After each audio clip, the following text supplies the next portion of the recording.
Vous êtes VP IA et avec vous, on va parler beaucoup d'IA. Du coup, ça tombe bien. Aujourd'hui, les cas d'IA qu'on peut faire dans le cloud, est-ce que vous pouvez nous donner quelques cas, histoire de voir de quoi on parle? Oui, bien sûr. Aujourd'hui, sur la partie intelligence artificielle, ce qu'on rencontre de plus en plus aujourd'hui à Scaleway, c'est des cas d'usage qui concernent beaucoup la banque, finance. On note de plus en plus en fait un intérêt majeur pour la mise en place d'infrastructures dédiées à l'intelligence artificielle, notamment au travers d'infrastructures très spécifiques qui nécessitent en fait l'utilisation de matériel tels que les GPU pour pouvoir servir en fait et utiliser et amener en fait le training qui est nécessaire. Puis aussi on recherche et on voit de plus en plus en fait des besoins qui sont liés à des besoins d'inférence qui vont permettre en fait de proposer une gamme complète d'infrastructures pour pouvoir répondre à ces besoins. Donc banque, finance, mais de plus en plus on va aussi voir apparaître des sujets de recherche sur le monde de la santé, notamment sur la recherche de la maladie d'Alzheimer typiquement, sur lequel on travaille activement sur un projet de R&D.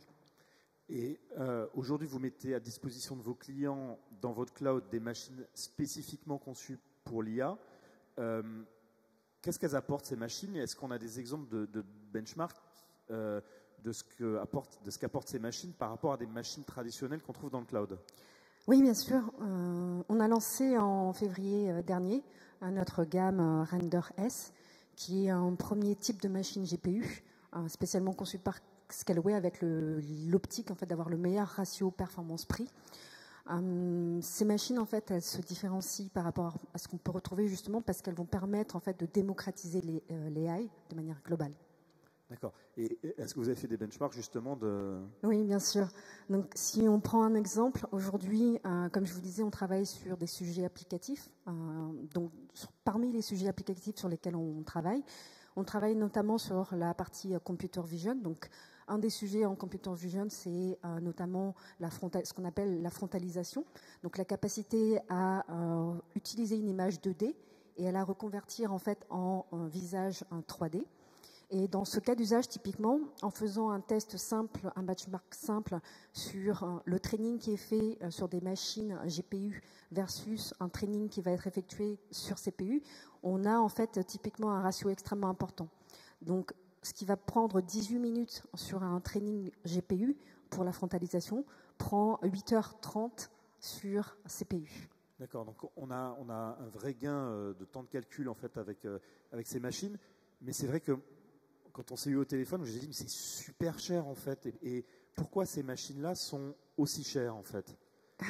Et d'ailleurs, elles sont pas très chères chez vous, mais elles sont très chères de manière générale chez tous les opérateurs de cloud. Et chez vous, c'est d'ailleurs un peu moins cher que chez les autres. Mais c'est le positionnement qu'on a choisi, donc de démocratiser l'AI. Et c'est pour ça que je vous parlais en fait de cette gamme Render S qui avait pour optique de positionner en fait le meilleur ratio performance-prix.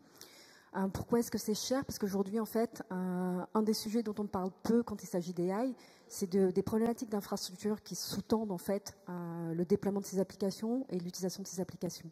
Et donc, typiquement, pour pouvoir déployer en fait des serveurs GPU, il faut densifier très massivement dans les data centers. Et c'est quelque chose qui n'est pas forcément aisé, et c'est ce qui fait s'envoler en fait les TCO associés. D'accord. Donc, Scaleway, c'est une filiale du groupe Iliad, la société créée par Xavier Niel. Justement, à ce titre-là, vous bénéficiez-vous de la capacité d'innovation du groupe Iliad? On bénéficie de la capacité d'innovation en termes de spirit, notamment en termes de flexibilité, de capacité justement à avoir fait ce pivot et d'embaucher plus de 150 personnes dans une année qui ont permis en fait un investissement massif sur la R&D.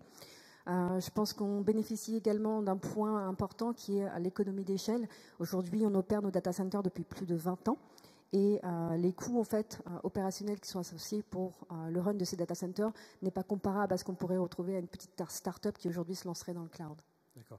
Et donc du coup, les machines que vous proposez aujourd'hui pour faire de l'IA sont des machines, on va parler un peu de technique, à base de processeurs qui sont fabriqués par Nvidia. Donc c'est des cartes type P100, voilà, des cartes graphiques en fait, qui sont utilisées par les gamers pour faire des jeux. Mais là, elles sont beaucoup plus puissantes et surtout, on en met plusieurs parfois dans les machines.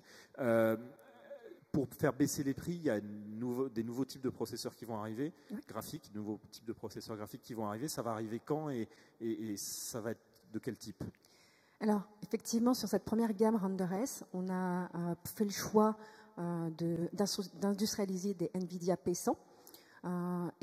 Comme on l'a annoncé au Scale Day le 30 juin dernier, on a une roadmap produite sur les cartes GPU qui consiste à intégrer en fait des cartes T4 qui vont arriver sur le quarter 4 de cette année.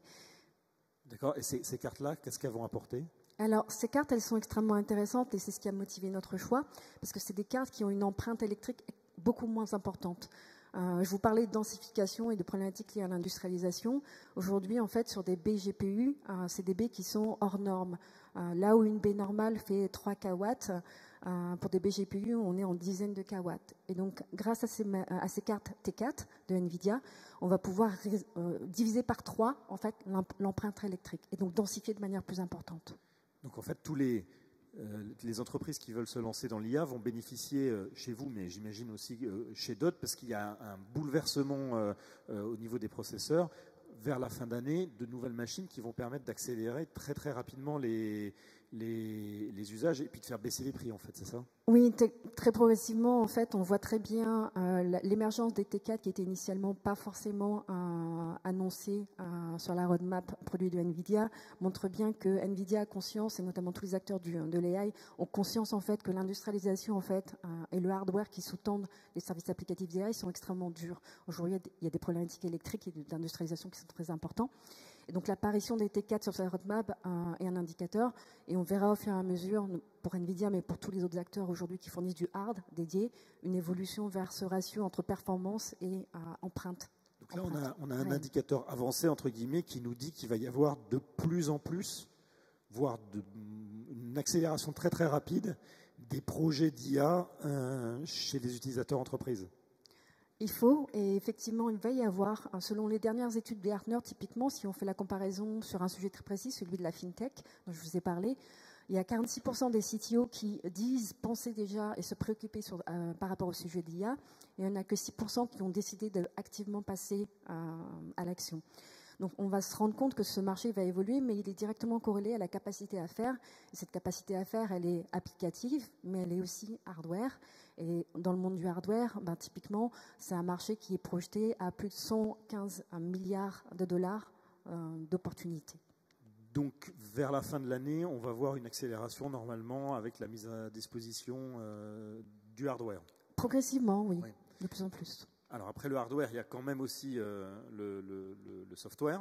Ouais. On voit la stratégie d'un certain nombre d'acteurs du cloud, notamment américains, qui mettent à disposition le hardware avec les cartes P100 actuellement, et qui mettent aussi à disposition finalement des algorithmes et des mécanismes de choix automatiques de meilleurs algorithmes. C'est-à-dire, je mets des données, puis finalement, la machine va choisir quel est le meilleur algorithme pour faire le training.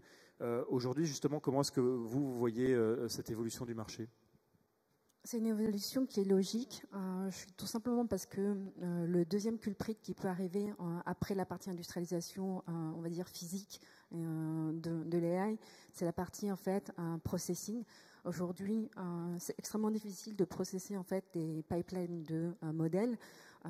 Très peu d'outils en fait permettent de le faire de manière industrialisée. Et l'idée en fait de ces cloud service providers de se positionner là-dessus est excellente. À Scaleway, on a tiré parti en fait de la force de 20 ans d'infrastructure et de connaissances dans le domaine de l'infrastructure pour commencer par construire les briques fondamentales de l'AI au niveau du hardware et donc du marché IaaS. Et effectivement, progressivement, on effectue ce même pivot vers la partie PaaS. On a annoncé effectivement le 13 juin dernier l'inférence at scale qui va permettre en fait de servir les modèles et de servir ces modèles de manière efficace en s'appuyant sur des technologies cloud telles que Kubernetes. Pour ceux qui ne sont pas des experts, donc il y a deux parties dans l'IA, il y a le training et l'inférence. Vous pouvez juste nous dire en 3 secondes en quoi ça consiste ? Bien sûr. Effectivement, sur la partie IA, il va y avoir toute la partie en fait construction du modèle qui va détenir l'intelligence, qui se fait généralement sur des jeux de datasets extrêmement importants, qui nécessitent en fait plusieurs runs. Alors si on parle d'époque, c'est plusieurs runs en fait de tout un dataset de tous les datasets et là, tous les training plein samples. de données dans le truc et on lui dit Voilà. apprends ce que tu as à apprendre à partir de ça. C'est l'idée de construire l'intelligence derrière, donc, Oui. qui va être détenue ensuite dans un modèle, et ensuite il faut servir ces modèles, et donc l'utilisation en fait de ces modèles qui sont exposés au travers d'API est la partie en fait cachée de l'iceberg que peu de gens aujourd'hui considèrent, mais qui est ce qui permet en fait la livraison de services à valeur ajoutée. D'accord. Et donc, vous avez annoncé que pour la fin de l'année, vous allez proposer justement une plateforme d'inférence chez vous. Est-ce que vous pouvez nous en dire un peu plus ? Alors, cette plateforme d'inférence at scale, elle va avoir pour but en fait de pouvoir, comme je vous disais, tirer parti de technologies cloud telles que Kubernetes, pour pouvoir en fait permettre à un utilisateur de servir ces modèles de manière beaucoup plus optimisée en faisant en fait pouper de manière aléatoire et temporaire des clusters composés de différents nodes avec des capacités en fait qui sont définies par l'utilisateur final pour lui permettre en fait de servir sur un moment donné, sur un instant donné, son modèle de manière efficace. Donc typiquement, si on prend un exemple, supposons qu'on est à la SNCF et que tout d'un coup, il y a un pic de trafic et qu'on doit répondre à des requêtes de 100 000 utilisateurs. Je donne des chiffres en l'air, mais à ce moment donné-là, au travers de cette technologie, on va pouvoir justement répondre à ce besoin avec un cluster qui, pendant un moment éphémère, va être composé d'une centaine, milliers de nœuds qui vont permettre de traiter en fait cette charge. Une fois que la charge est passée, le cluster en fait va se résorber et donc on va pouvoir revenir à un état initial. Et l'objectif, c'est d'être en bêta, c'est ça ? En bêta pour Q4 2019. Pour Q4 2019, et sans faire de promesses qu'on ne peut pas tenir, mais de parler d'objectifs, sortir en production. Alors, ça va dépendre. Aujourd'hui, on a une stratégie de cycle de vie produit qui est non pas générique et fixée dans le marbre, mais qui dépend vraiment de la manière dont les produits et dont les utilisateurs utilisent nos produits. Et donc aujourd'hui, sur un cycle de vie générique, il faut tabler entre 3 mois après une annonce de bêta publique pour avoir un produit en GA. Mais encore une fois, c'est susceptible de changer en fonction de la montée en charge, des retours en termes d'usage que nos utilisateurs vont nous donner. Ce qui est plus important pour nous, c'est vraiment ce que nos utilisateurs veulent. Et donc, on préfère ralentir et entendre en fait chacun des besoins qui sont exprimés. Merci beaucoup de toutes ces informations. Merci.